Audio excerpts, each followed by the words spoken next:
I never thought I'd see the day. You thought Vancouver Canucks fans were done with Quinn Hughes?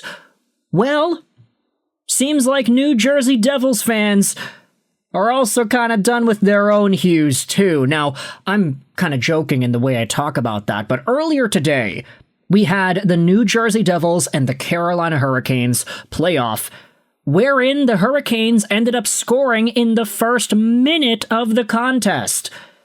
The goal was awarded to Nikolai Ehlers, who, admittedly, didn't even shoot the puck into the goal. Because as the puck went towards New Jersey's net, Ehlers does get a little bit of a touch on it, yes, but it is New Jersey defender, number 43, Luke Hughes, who cleanly puts it into his own goal. Jake Allen stares up at his young D-man. Luke Hughes face palms. You can see he knows he messed up. He knows that was a bad move. And that was about it for a little moment in time, because later on in the same game, in the second period, it's Luke Hughes who is coming with the puck in front of his own goal, and Taylor Hall is there to poke it in right by Allen. Hughes goes behind the goal line onto the boards. Allen ends up giving his own player the death stare right after. He's like, oh my gosh, this guy did it again. And the video replay makes it look even worse. You can see just right here, Hughes trying to control it, Hall trying to poke it. Hall then gets it right through to go by Jake Allen. And look, the timeline preview is blocking your screen here. I don't want to play it. It's copyrighted material, but Luke Hughes with a pretty big oopsie-daisy with trying to protect the puck in front of his own goal. It results in 2 own goals to open up this hockey game. And it just continued getting worse for Luke Hughes on the night. Not because he had scored some more own goals, but because after these 2 moments, you had New Jersey Devils fans booing the hell out of this guy every time he had touched the puck. In fact, whenever he got hit, Devils fans were cheering. It was almost like all the Devils fans in the arena were saying, "We are done with you, buddy. Get the hell off of this team." And I wanted to talk about it a little. Now, of course, 2 own goals, is that absolutely what he intended to do? No, that's not what he wanted to do. You could see the frustration in his eyes. You could see Jake Allen getting pissed off at his young D-man after the goals were scored as well. New Jersey, by the way, they weren't able to come back. They lost the game 3-1, and 2 of those goals were essentially Luke Hughes goals. But we did have some really good moments from Devils leadership after the fact. Take a look at this. You had Nico Hischier going out there into the media saying that we stand behind Luke Hughes. Hockey is a game of mistakes. Mistakes happen. He's obviously not happy about his game. He's got to learn from that, and I know he will. We are here to support him, Hischier said on Hughes. You also had Jake Allen saying that I don't think that Hughes deserved the boos. He's a kid who made 2 mistakes in a hockey game. Whoever doesn't make mistakes, I'd love to meet them. It's a tough situation for him in a game like that. Probably something he has never felt before. Jake Allen on Luke. And for the most part, you've got Devils fans that are proud about this. Good on the captain and Allen for having Luke Hughes' back. I get being frustrated with the team's performance, but let's not demoralize them any more than they already are. Luke is going to be the scapegoat for our power play being atrocious and offense being non-existent.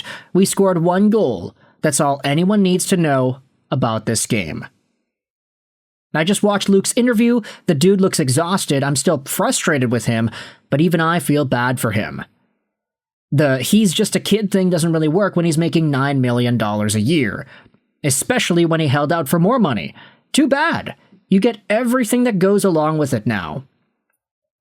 And so there are a number of perspectives being tossed out there when it comes to Luke Hughes' performance, his lack of, let's just say, true star power at this stage of his NHL career. While it's true that he did have 40 points in back-to-back years for the Devils, this year he is on pace for yet another 40-point season.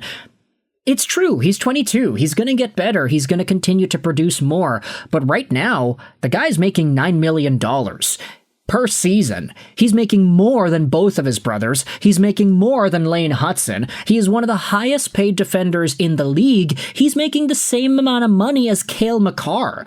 And I'm not saying that Luke Hughes is supposed to be Cale Makar one season after signing that contract. But what I do say is that this guy has not necessarily taken the steps he's needed to in order to become that $9 million worthy defenseman at some point down the line. Quinn Hughes is making 7.8.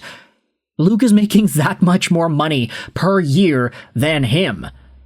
And furthermore, this does boil over into Devils fans' discontentment with how things have gone this season, frustration with the team, and frustration with some of the guys on it. So when you see a play like this, where Luke Hughes clearly gets his pocket picked, he loses control, it's an own goal, and all of a sudden you've got stats like this. Oh yeah, Carolina scored 0 goals in this game. Luke Hughes scored 2 of them.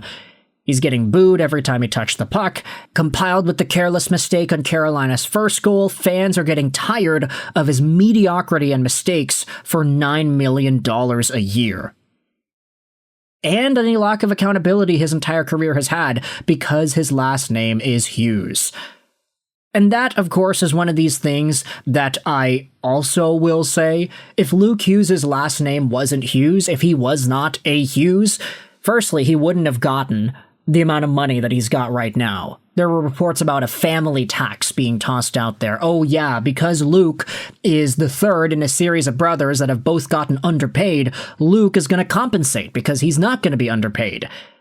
But now you also have arguments like this being tossed out there as well. He deserves all the criticism after holding out for a big contract, but it's mind-blowing just how many Devils fans are trying to justify it. Booing your own player is incredibly classless and unacceptable. It's one thing to boo your entire team at the end of a crappy game, but booing one player every time he touches the puck is psychological torture. I'm not saying here that Luke Hughes deserves the boos, but what I am saying is that fans are ticked off at this guy. I think that is not inaccurate to describe the way that Devils fans have been viewing their team the past few weeks. Now, sure. Is it demoralizing? Is it potentially inappropriate? Is it kind of crappy for an entire arena full of fans to boo one specific guy who has made all these mistakes? Yeah, it's probably not the best thing you want to see happening, and it totally threw the entire Devils team off as well. So good on Nico, good on Jake for going out there and stepping up to the podium. Nico didn't even need to be interviewed, he just wanted to step out there and say something to defend his guy. That's awesome, great leadership, but man oh man are the Devils in a tough spot right now, and Luke Hughes is the guy at the brunt end of it after a nightmare performance against Carolina, wherein he's getting the absolute stink eye from his goaltender. Let me know your thoughts in the comment section below, how Luke Hughes has played so far in your view, and do you think that this was coming for him? This sort of reaction, this sort of vitriol from his own fans. Thoughts in the comment section. I hope you enjoyed this video. 99 and bye.